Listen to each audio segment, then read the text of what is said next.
कि भाई उमादे मालदेव से नाराज होकर अजमेर जाते हैं, अजमेर से जोधपुर के पास वाले गांव में कुछ दिन तक रहते हैं, फिर यहां से चले जाते हैं केलवार। मालदेव की मृत्यु के बाद में केलवा में उनके साथ में क्या हो जाते हैं, सब ये बात पड़ी थी। अच्छा, होता क्या था भाई, जैसे मालदेव की डेथ भले ही जोधपुर में हुई हो, लेकिन बाद में मालदेव के जो कपड़े वगैरह थे वो भेज दिया करते थे। रानी कहीं दूर है तो मालदेव जी की पगड़ी भेज दी, तो पगड़ी के साथ में वैसे भी सती हो जाया करते थे। तो वो केलवा के अंदर वहीं सती हो गई थी उमादे, और अपना पूरा टाइम उन्होंने वहीं बिताया था। मैंने बताया था कि बेटा गोद ले लिया था राम सिंह, हाँ, तो वह राम सिंह के साथ में वहीं रहा करते थे। वो मालदेव की किसी दूसरी रानी का बेटा था वो, राम सिंह नाम करके। अच्छा, उमादे की कहानी तो यही है, उमादे चले गए, पर बारमली तो मालदेव के पास ही थी, बारमली तो यही रह गई थी ना मालदेव के पास ही। तो कहते हैं भाई पहले तो एक बार जब उमादे यहाँ पे जोधपुर के आसपास के किसी गांव के अंदर रहा करते थे, तो मालदेव को और एक दिन फील हुआ ऐसे कि यार गलती तो मेरी थी और मेरी वजह से उमादे नाराज होके चले गए, तो उमादे को वापस बुलाना चाहिए। तो उसने वापस बुलाने के लिए जिस बंदे को भेजा था वो ईसरदास जी थे, जिन किताबें लिखी हमने ऊपर। ईसरदास जी अच्छे कवि थे। ईसरदास जी कहा कि ईसरदास जी आप जाओ और उमादे को समझा के वापस लेके आओ। ईसरदास जी ने कहा ठीक है। ईसरदास जी गए उमादे के पास और उमादे को जाकर कहा कि रानी उमादे, मालदेव जी खुद चला के आपको वापस बुला रहे हैं, आपको वापस जाना चाहिए। उमादे ने मना कर दिया, नहीं, रेमन धागा प्रेम कान मत तोड़ो, टूटे से फिर जुड़े नहीं, जुड़े गांठ पड़ जाए। अब मतलब तो है नहीं कोई, मन फटना भी कोई चीज होती है, और अब मेरे से नहीं रहा जाए उस आदमी के साथ में। और फिर उसकी गलती थी। ईसरदास जी ने वापस कहा कि यदि गलती थी तो मारवाड़ का धनी है, माफी मांगने के लिए तैयार है आपसे, 10 लोगों के बीच माफी मांग लेगा। उमादे ने कहा मैं वापस जाऊंगी तो लोग क्या कहेंगे कि पहले तो यूं मुंह सुझा के चली गई थी और एक बार यूं मनाया रीते में वापस आ गए। ईसरदास जी ने कहा लोग कैसे कह देंगे, आप जोधपुर की पटरानी बनोगे, आपका जो बेटा होगा वो जोधपुर का अगला राजा बनेगा, मालदेव आपसे माफी मांगेगा 10 लोगों के बीच में, तो आपकी तो इज्जत बढ़ेगी, इज्जत कम नहीं होगी। तो उमादे ने कहा देख लेना भाई, आप मेरे साथ में किसी भी प्रकार की वहां जाने के बाद फिर बदतमीजी नहीं होनी चाहिए। ईसरदास जी ने कहा उसकी गारंटी मेरी है। तो ईसरदास जी एक बार राजी करके उमादे को वापस जोधपुर की तरफ लेके आते हैं। ये बाकी रानियों को पता चला कि उमादे वापस आ रही है। बाकी रानियां जानती थी कि उमादे आएगी तो पटरानी बनेगी, और उमादे पटरानी बनेगी तो अपनी चवन्नी बंद है, फिर अपने को कौन पूछेगा यहां पे। तो उन्होंने आसानंद जी को कहा, आसानंद जी, इन आसानंद जी का क्या, आसानंद जी उमादे नाराज होके चले गए एक बार, अब क्या उनको वापस आना चाहिए। आसानंद जी का मतलब ही नहीं, वो भी लिचड़ आदमी के पास तो एकदम ही मतलब नहीं, गलती इसकी थी। तो उमादे तो आज आ रही है। आसानंद जी ने कहा मैं देखता हूं ऐसे कैसे आ जाएगी। और आसानंद जी जोधपुर के बाहर जाके खड़े हो गए, और जैसे ही वो उमादे की पालकियां नजदीक आई, आसानंद जी ने जोर जोर से दोहे बोलने शुरू किए कि मान रखे तो पीऊ तज, पीऊ रखे तजमान, दो दो गेंद ने बंधु एक एक खंबू ठाण। मान रखे तो पीऊ तज, पीऊ का मतलब है पति, पीऊ का मतलब क्या है, मान मतलब इज्जत, मान रखे मतलब इज्जत चाहिए, इज्जत रखनी है, तो पीऊ तज पति को छोड़ना पड़ेगा। ये जो तुम्हें अभी इतनी इज्जत मिल रही है, लोग बातें करते हैं कि साहब उमादे महानतम महिला है। क्यों? क्योंकि उसने मालदेव की गलती पर मालदेव जैसे इतने बड़े राजा को छोड़ दिया। उसने 9 कुंटी मारवाड़ का जो राज्य सुख वैभव जो मिल सकते थे मारवाड़, वो सारे त्याग दिए। उसे लगा कि मेरी इज्जत प्यारी है, मेरा पति ऐसा काम नहीं कर सकता, यदि मेरा पति ऐसा काम करता तो मैं उस पति के साथ में नहीं रहूंगी। ये आज इज्जत मिली हुई है क्योंकि आपने पति को छोड़ दिया है। पीऊ रखे तजमान, पर यदि पति को रखोगे तो फिर ये इज्जत, दोनों में से एक चीज मिल सकती है, या तो पति मिल सकता है या क्या मिल सकती है, दो दो गेंद न बंधु। गेंद मतलब होता है हाथी, गेंद मतलब क्या होता है, 2 हाथियों को नहीं बांध सकते, एक एक खंबू ठाण, एक ही जगह पे 2 हाथी एक जगह पे बंधेंगे तो आपस में लड़ेंगे। तो आप भी 2 चीजों को एक साथ नहीं रख सकते, या तो पति रख सकते हो या क्या रख सकते हो, इज्जत। पति चाहिए तो फिर ये इज्जत नहीं मिलेगी, अब इज्जत मिली हुई है तो फिर आपको पति भी नहीं मिलेगा।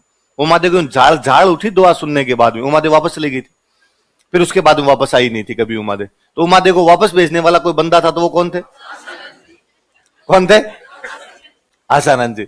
अब उमादे तो चले गए यहां से, बारमली मालदेव के पास थी।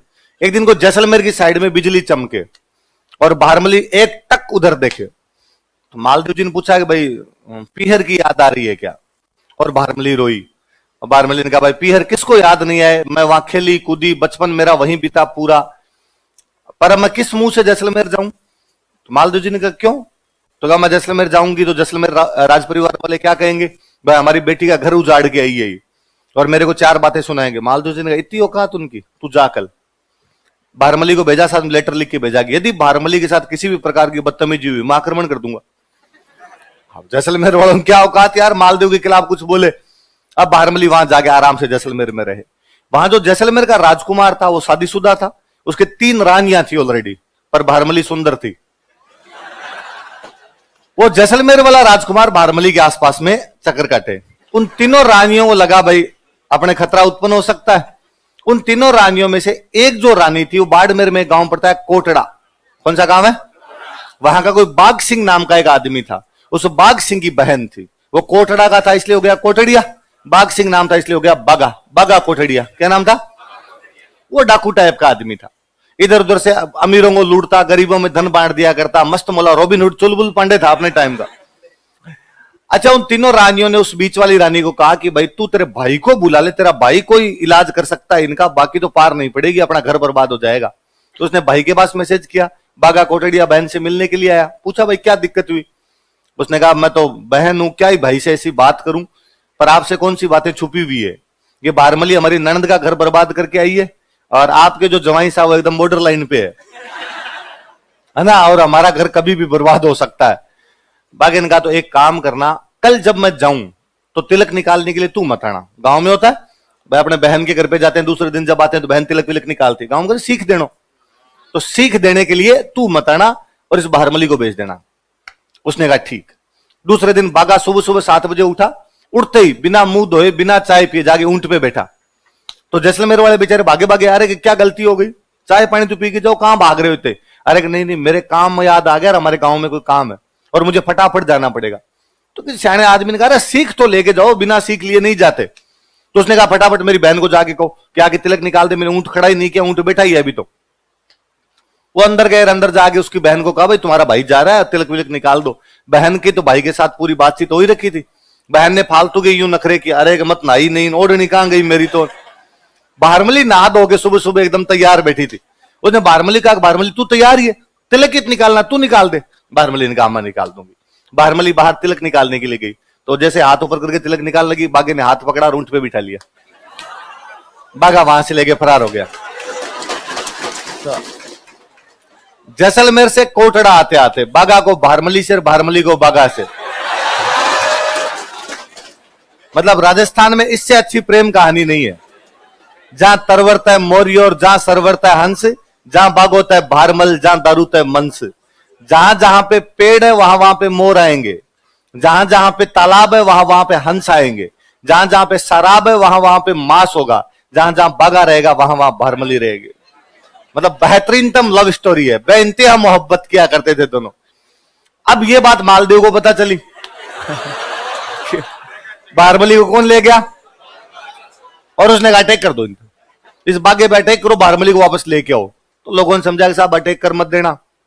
पहली बात तो डाकू आदमी है, और भारमली को लेके आगे भाग गया, सिंध की तरफ चला गया, अपने हाथ नहीं आया तो बेइज्जती कि साहब मारवाड़ के राजा की सेना गई और एक डाकू को पकड़ ही नहीं पाई। दूसरी बात साहब दासी के लिए आक्रमण, लोग क्या कहेंगे कि दासी के चक्कर में आक्रमण कर दिया। मालदेव ने कहा तुम नहीं जानते, तुम मैं कह रहा हूं उतना काम करो तुम, और तुम अटैक करो। किसी ने कहा ऐसे नहीं होता, देखो राज्य की सेना जाती है तो किसी ढंग के काम के लिए जाती है, यूं लुगाइयों के लिए अटैक करती नहीं घूमती है। तो मालदेव जी ने दिमाग लगाया, यार बात तो सही है। तो मालदेव ने कहा रुको रुको रुको, एक मिनट। वो उस दिन उमादे वापस आ रही थी, तो दो ही कौन बोल रहा था उधर? तो आसानंद जी ने कहा साहब मैं था। तो कहा मिस्टर आसानंद तुम्हारे चक्कर में उमादे वापस गई, अब तुम किसको लेके आओगे? भारमली को लेने के लिए जाओ। आसानंद जी ने कहा ये पक्की बात, मैं भारमली को लेके आ जाऊंगा। तो आसानंद जी बागे से बातचीत करने के लिए कोटड़ा गए। अच्छा, बाग जी को जब इस बात का पता चला कि आसानंद जी जैसा महान विद्वान मेरे से मिलने के लिए आ रहा है, तो सामने चला के गया 3 कोस। कितने कोस चला गया? एक कोस में 3 किलोमीटर होते हैं, तो मतलब 9 किलोमीटर सामने जाके, और आसानंद जी को जाके दंडवत प्रणाम किया। धन गढ़ी धन बाग, हमारी धरती पे आसानंद जैसा महान विद्वान पधारा और पालकी में खुद उठा के लेके आया। और आसानंद जी क्या राजी हुए, अरे यार बागे ने कितनी इज्जत की मेरी। आने के बाद भी उनके पैर वेर दबाए गए थे, दूर चला के आए हो आप, पैर दर्द करने लग गए होंगे। चाय पानी पिलाया उनको, शिकार खिलाने के लिए साथ में लेके गया, शाम को आया तो भारमली ने अच्छे अच्छे पकवान बना रखे थे। आशानंद जी ने जब देखा कि बागा और भारमली दोनों मेरी कितनी सेवा करते हैं, उन्होंने जब देखा कि भारमली बागा से बागा भारमली से कितना ज्यादा प्यार करता है, आशानंद जी वहीं रह गए, वापस गए नहीं।